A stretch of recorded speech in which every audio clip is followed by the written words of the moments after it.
আমি জীবনে বাবা হইতে পারবো না, তার মানে ওর শখ পূর্ণ হয়েছে। আমার এটা কেন কাটলো ভাই? আমার একটাই দুঃখ ভাই, কেন কাটলো? আমারটা দেখার পর যেন আর কোনো ছেলের জীবন এবার নষ্ট না হয়, কারণ এটা কিন্তু মূল মূল সম্পদ। এটা যদি আমার কাছে বেবি চাইছিল, আর আমি জানি যে ওর ঘরে 2 সন্তান, আর হাজবেন্ড তো একাধিক ওর আছেই অনেকগুলো, তারা সবাই বাসায় আসে ভাই। আপনি বিয়ে করছেন, আপনার ওয়াইফের বাসায় যদি পরপুরুষ আসে তখন আপনি কেমন করবেন?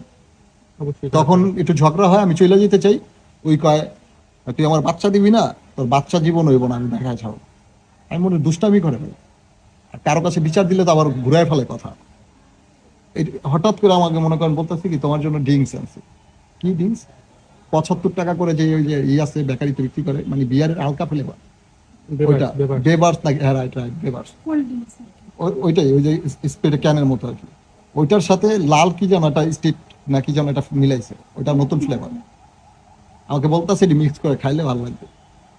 খাইলাম। একটু প্রশ্ন, সেটা কি কোনো নেশাগ্রস্ত কিনা আপনি জানেন কিনা? অতিরিক্ত নেশা করে। আমার সামনে তো ট্যাবলেট বহুত খাইছে, অ্যান্ড ও আমি আমার আড়ালে, আমি তো বাসায় থাকি সর্বক্ষণ, আর ও থাকে বাইরে। বাইরে থেকে কি করে এটা আমি জানি না, বাইরে থেকে ও কি করে, অ্যান্ড ওর ছেলেকে দিয়ে চুরি করে এটা আমি জানি। ছেলেকে দিয়ে আর হচ্ছে ওই যে দ্বিতীয় হাজবেন্ডে দেয় কন্টিনিউ রেগুলার। আপনারা যদি চান ওর ফোনটা যদি ট্র্যাক করেন, করবেন না আমি জানি, কিন্তু যদি করেন তাহলে ওর দ্বিতীয় হাজবেন্ডের সাথে প্রতিদিন 4-5 বার 10 বার করে কথা হয়, এটা পাবেন কল লিস্টে। আচ্ছা, তারপর যে ড্রিঙ্কস এর সাথে মিলালো, তারপর মিলানোর পরে আমাকে খাওয়াইছে। ও একটু জিবলা চেকা কয় ভালো লাগে না, তুমি খাও। আমি কই টাকার মাল যেহেতু আমি ঝালাই দিমু, আচ্ছা খেয়ে ফেলি। খাওয়ার পরে মানে আমি টাকার মাল মনে করে খাইছি। হ্যাঁ, মানে এটা অপচয় করা তো আর ভালো না, এটা তো আর মদ না, এটা নর্মাল জিনিস 75 টাকা। পরে ওটা খাওয়ার পরে আমি 4-5 মিনিট পরে আর কিচ্ছু জানি না, একবারে ঘুম ভাঙার পরে দেখি কেউ নাই ঘরে। ঘুম ভাঙার পরে কেউ নাই, শুধু আমি আছি আর আমার রক্ত আছে, রক্ত দিয়ে বিছানা ভরা। এলাকায় যে আর্তনাদ করছি অনেক, যে আমাকে একটু বাঁচান, আমাকে একটু বাঁচান। তারা কিন্তু ইন্টারভিউ দিছে, আমার লুঙ্গি ভরা রক্ত ছিল। আমি গইরা পইরা যাই, শক্তি পেতাছি না, এমনি এমনি পইরা যাই। এখন যেরকম শক্তি পাই না ওই সেম ছিলাম।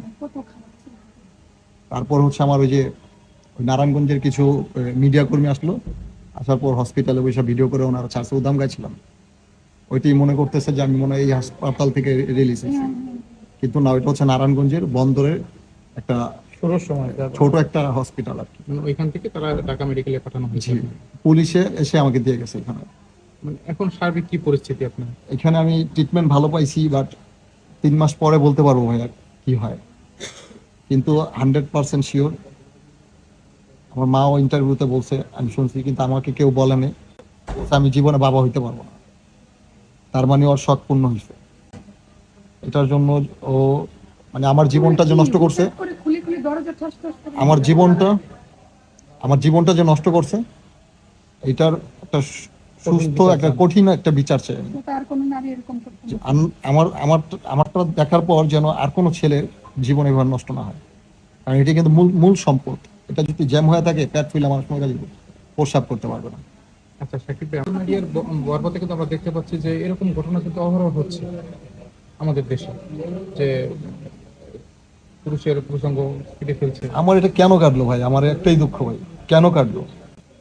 আর আমাকে 5 লাখ টাকা কাবিন করে, 2 বার কাবিন করে আমাকে একাধিকবার আমাকে এরকম ভাবে মনে করেন হ্যারাসমেন্ট করছে, হ্যারাসমেন্ট করে তারপর কাবিন করছে।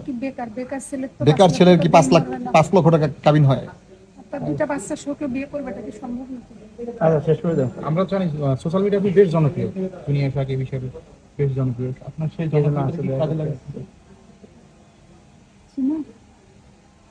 এখন ভাই আর অবৈধ টাকার অনেক জোর, আমার অবৈধ টাকা অনেক জোর নেই ভাই। আপনারা নাকি নিউজ করলে নাকি অবৈধ কেউ করলে সেগুলো নাকি ধরা পড়ে, আমি দেখবো যে আপনাদের মাধ্যমে আর অবৈধ কার্যকলাপ গুলা ধরা পড়ে কিনা, এটা আমার দাবি। ধরেন আমি মরে গেছি, ঠিক আছে, তো সাকিব ভাই চাচ্ছেন যে তার কঠিন একটা বিচার জি, আর ওনার অবৈধ যে কর্মকাণ্ড গুলা, এগুলা যেন আপনাদের ক্যামেরায় ধরা পড়ে। এত টাকাগুলা কোথায় পায় সে? 2টা বাড়ি, 50 লাখ টাকার এখন বাড়ি আছে, বাড়ি 40 লাখ 45 লাখ, আর জমি আছে 10 লাখ টাকা। আরবার ওর স্বামীর একটা বাড়ি করে দিয়েছে মাওয়াজ ইসে, ওইটা কান্দি জসিলদা গ্রাম, গেলেই দেখতে পারবেন। ওই এলাকার মানুষের জিজ্ঞেস করলে বলবে যে ওরা গোষ্ঠী সুদ্ধা চোর, চুরি করে রেডি করছে। ঠিক আছে, অনেক লোকজন আছে।